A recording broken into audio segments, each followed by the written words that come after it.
शाबरी विद्या सिद्ध कैसे करनी है? शाबरी विद्या सिद्ध करने के कुछ विशेष नियम है क्या? ऐसे अनेक प्रश्न हमें पूछे गए हैं। तो शाबरी विद्या को सिद्ध कैसे करना है, ये महत्वपूर्ण बातें आज हम आपको बताने वाले हैं। इसके कुछ महत्वपूर्ण नियम हैं, महत्वपूर्ण विधियां हैं, जो अगर साधक समझेंगे तो उनको शाबरी विद्या आसानी से सिद्ध करना मुमकिन होगा। तो जैसे कि हमने पिछले वीडियो में कहा था कि शाबरी विद्या जो है वो बिना गुरु के सिद्ध नहीं होती, परंतु कुछ ऐसे महत्वपूर्ण स्तोत्र है, कुछ ऐसी महत्वपूर्ण बातें हैं जिसका अगर साधक ध्यान रखते हैं तो उनको ये शाबरी विद्या कुछ हद तक सिद्ध होगी। परंतु शाबरी विद्या का जो प्रयोग है, जो महत्वपूर्ण इसके रहस्य है, वो गुरु ही केवल साधकों को बता सकते हैं। फिर भी शाबरी विद्या के कुछ महत्वपूर्ण नियम जो अगर आप पालन करेंगे तो आपको कुछ हद तक उसके मंत्र आपके लिए कार्य करेंगे, कुछ हद तक आपको विशेष तरीके के परिणाम देखने को मिल सकते हैं। तो सबसे महत्वपूर्ण बात है, जो भी साधक शाबरी विद्या की साधना करना चाहते हैं उनको क्या करना है, उनको कम से कम 11 दिनों तक शाबरी कवच का रोज पाठ करना है। शाबरी कवच की जो शक्ति है वो अपने आप में सिद्ध ऐसी है, शाबरी कवच का पाठ कोई भी कर सकता है, उसके लिए अलग से दीक्षा लेने की आवश्यकता नहीं है। इसलिए शाबरी कवच इसीलिए लिखा गया था क्योंकि कोई भी साधक शाबरी विद्या का पाठ कर सके।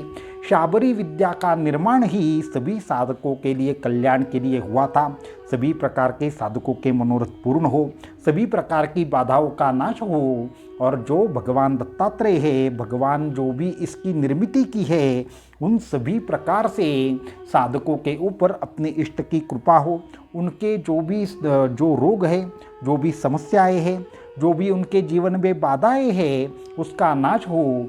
शाकिनी, डाकिनी, भूत, प्रेत, पिशाच जैसी शक्तियों से उनका संरक्षण हो। इसी के लिए इस शाबरी कवच है उसका निर्माण किया गया था। इसीलिए सबसे पहले जो भी साधक शाबरी विद्या सीखना चाहते हैं उन्होंने शाबरी कवच साधना शुरू कर देनी चाहिए।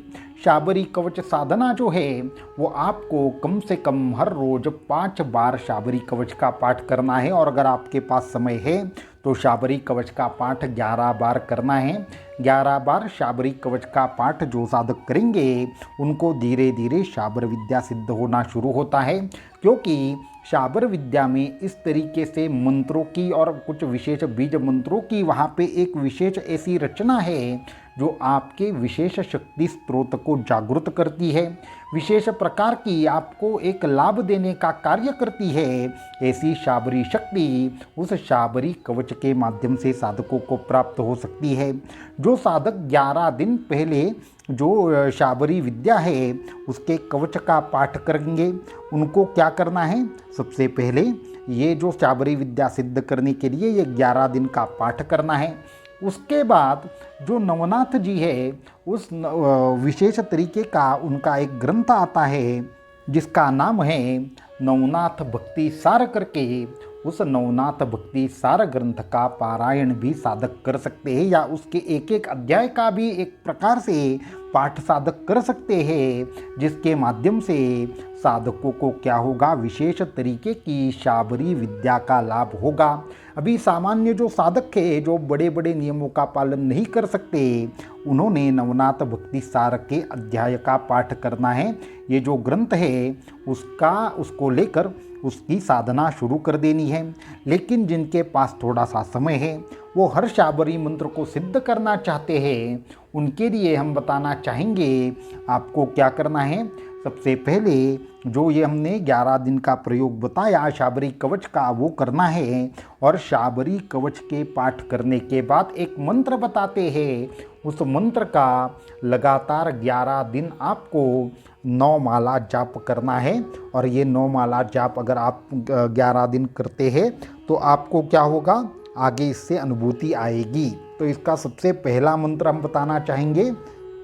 तो ये नाथ परंपरा का अत्यंत गुप्त मंत्र है, परंतु इसी के माध्यम से आपके ऊपर नवनाथ जी की कृपा होगी और शाबरी मंत्र विद्या आपको सिद्ध होगी। तो ये सबसे पहला मंत्र है। ये क्या है, ओम ह्रीं क्रीं नवनाथाय विद्महे सर्वस्वरूपाय धीमहि तन्नो अलख निरंजन प्रचोदयात। तो इस तरीके से इस मंत्र की साधना अगर आप शुरू करेंगे तो तकरीबन 11 दिनों के अनुष्ठान से आपको धीरे धीरे नवनाथ परंपरा के अन्य साधना करने की एक प्रकार से शक्ति आपके शरीर के अंदर आएगी।